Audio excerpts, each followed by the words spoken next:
Alright, I went out, got a light for basically any one of my pistols. Mounts on just about every rail. This is a Crimson Trace Railmaster. Basically, it's a pretty compact light. I haven't thrown a whole lot of other lights on any one of my pistols, but compared to like the TLR-1, I believe it is, Streamlight, it is pretty compact. And I was looking at it basically just for my small XDS, and maybe just to throw on a few other ones that I have, since it is pretty universal. So that's it, just a little light here. So we'll take it out of here.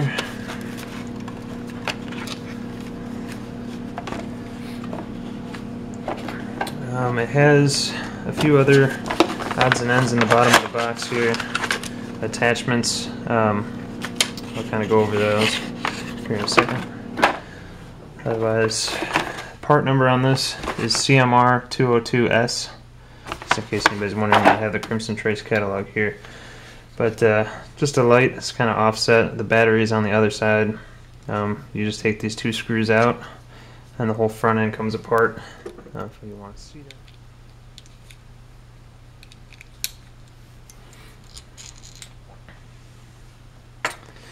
Alright, well, there's your battery. I believe these are CR2s. Came with it, so it's pretty basic. I could just pull that out of there. Wrong way.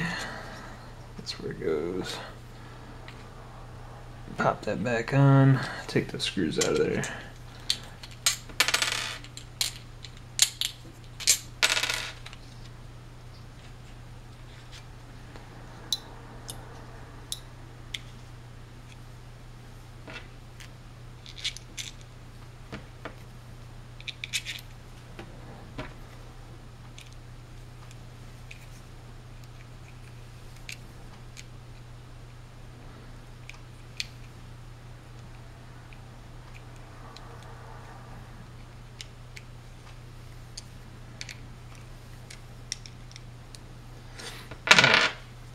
So that's done. You can see the light turns on. Pretty bright for being such a small light. Anyways, the attachments in this package are for the rail. Usually there's a groove on there. You can fit it in. I actually am using the number 2 attachment that fits on this because I already put it on once, just to show. We're not going to really dry fire the gun or anything, but I will show you. It is unloaded. There's not a round in the chamber. Magazine is empty. Magazine is out. It's not empty, actually, because it's my carry gun. So what we'll do is we will expand the attachment here. It attaches it on the rail. So a little bit. The way it's kind of set up here is pretty universal, but it kind of makes it tricky to put it on. It's not a quick detach or quick attaching light, so just kind of keep that in mind if you do get one of these. But that little notch here, that one that has the number on it, that goes up in the groove here. I might not have it expanded enough. I need to open up just a tad bit more.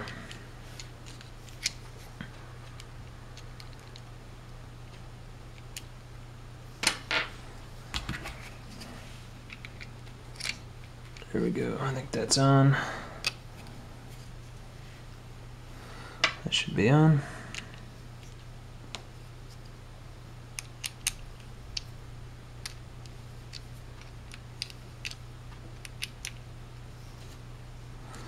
That's about as far back as it goes on this pistol. But that's good right there. Very tight fitting.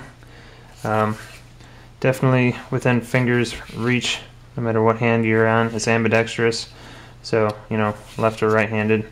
For me, obviously, I'm right-handed, so I'd press it there. But it definitely lights up things pretty well. At night, it's very bright, and it will blind somebody if you shine it in their face, which is nice.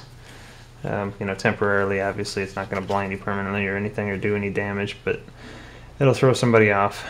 But It's a little wide.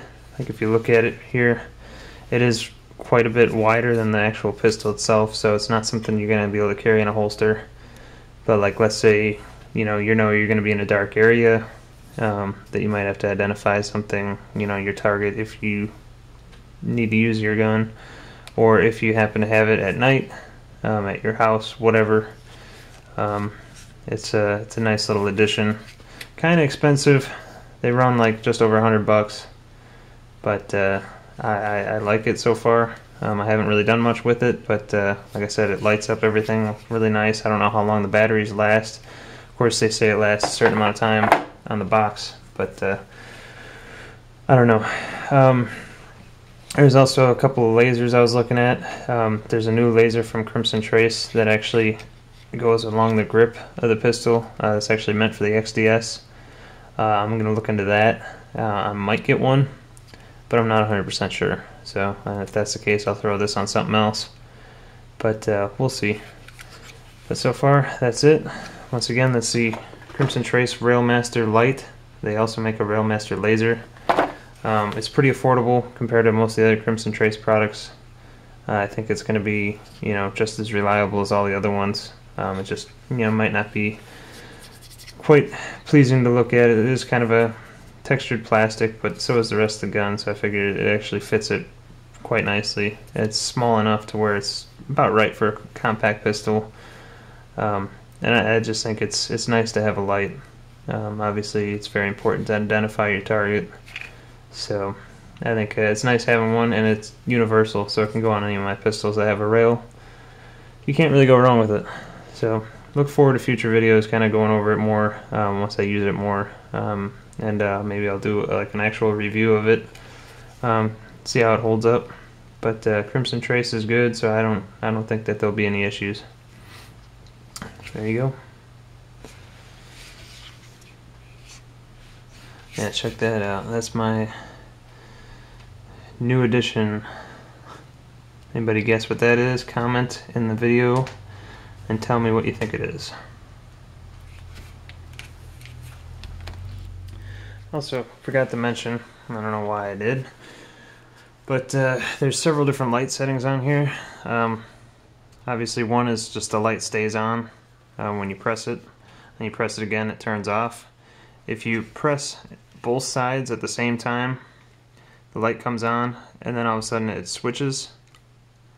So now it's just a pressure switch, pressure light. So if you're holding it, the light's on. As soon as you let go, the light goes off. Now if you do it again, you'll get into a strobe setting where you press it and a strobe comes on, which is really great at, it's like at night if you need to stop somebody. Once again, you press either side, it does that. But you press it once and it turns on, you press it once and it turns off. And once again, you hold both of them in, and it goes back to the normal setting. One of the cool things about that, about this light, the only thing is it's, obviously if you needed to switch between them, you can't just press one button and be done with it. You got to hold it, and you kind of give away your position at that time. So, kind of good and bad thing about it, but I like it. So I think I'm really going to enjoy it.